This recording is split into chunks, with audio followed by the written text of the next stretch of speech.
जो video viral हो रहा है वो शंभूक वध को लेकर है, जी। उस पर क्या कहेंगे आप? शंभूक का जो प्रसंग है ये बहुत ही विवादास्पद प्रसंग है हमारी रामकथा में, और मतलब अच्छा तो नहीं लगता है, मुझे भी नहीं अच्छा लगता है। मैं ईश्वर से प्रार्थना करता हूँ कि काश ये प्रसंग ना होता, पर ये प्रसंग है तो मैं क्या करूँ उसमें। ये जो पुस्तक है इसका नाम आपने खूब सुना होगा, ये रामायण है, श्रीमद् वाल्मीकि रामायण। गीता प्रेस गोरखपुर से छपी है, उसका द्वितीय भाग है। ये पुरानी पुस्तक मेरे पास रखी थी, मैं वहीं से लेके आ गया हूँ। ये उसका पृष्ठ संख्या 774 और 775 है, इसको भी आप आराम से ध्यान से देख सकते हैं, ठीक है।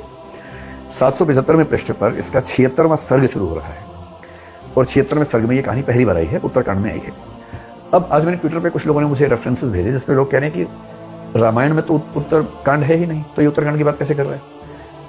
ये गीता प्रेस है, रामायण है, ये रामायण का उत्तरकांड है। इसमें आप अगर देखना चाहें तो देखें सबसे ऊपर क्या लिखा है, उत्तरकांड। अब कुछ लोगों ने अपनी कल्पना से ये मान लिया कि उत्तरकांड रामचरित या रामायण का हिस्सा नहीं है, तो उसमें मैं क्या कर सकता हूँ, इसमें तो लिखा हुआ उत्तरकांड। और इस प्रसंग में जो बात कही जा रही है वो क्या है, गतिशील है।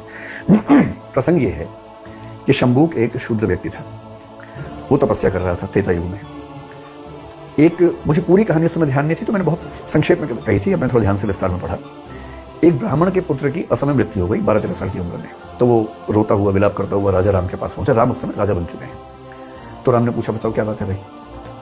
तो उसने बताया कि मेरे पुत्र की असमय मृत्यु हुई और ऐसी अकाल मृत्यु हमारे राज्य में कभी नहीं होती थी, जरूर कोई अधर्म हो रहा है। और चर्चा होते होते समझ में आया कि अधर्म का मतलब यह है कि कोई ब्राह्मण या क्षत्रिय के अलावा कोई है जो तपस्या कर रहा है, उसमें यह प्रसंग आता है। तो फिर राम को निर्देश मिला कि वो इस चीज को सुधारें। राम खोजते हुए गए, और जब खोजने के बाद पहुंचे तो उनको ऐसा दृश्य दिखा, एक व्यक्ति पेड़ से उल्टा लटका हुआ तपस्या कर रहा था। राम ने उससे पूछा, बड़ी विनम्रता से पूछा कि आप कौन हैं, किस वर्ग से हैं, किस जाति से हैं, किस समुदाय से हैं। और लंबी बातचीत हुई। उसके बाद उसने बताया कि आप मुझे शूद्र समझिए, ये तीसरे श्लोक का हिस्सा है, आप मुझे शूद्र समझिए, मेरा नाम शंभूक है। उसका जो अगला छंद है, भाषतस्तस्य शूद्रस्य खड्गम सुरुचिर प्रभम निष्कृष्य कोशाद विमलम शिरच्छेद राघव। वो क्या कह रहा है, वह इस प्रकार कह ही रहा था कि श्री रामचंद्र जी ने म्यान से चमचमाती हुई तलवार खींच ली और उसी से उसका सिर काट लिया। और अगला छंद कह रहा है कि जैसे उसका वध हुआ, इंद्र व अन्य देवता बहुत अच्छा कहकर भगवान श्री राम की अभ्यर्थना करने लगे। ये प्रसंग वाल्मीकि रामायण में है, बुरा प्रसंग है। वाल्मीकि के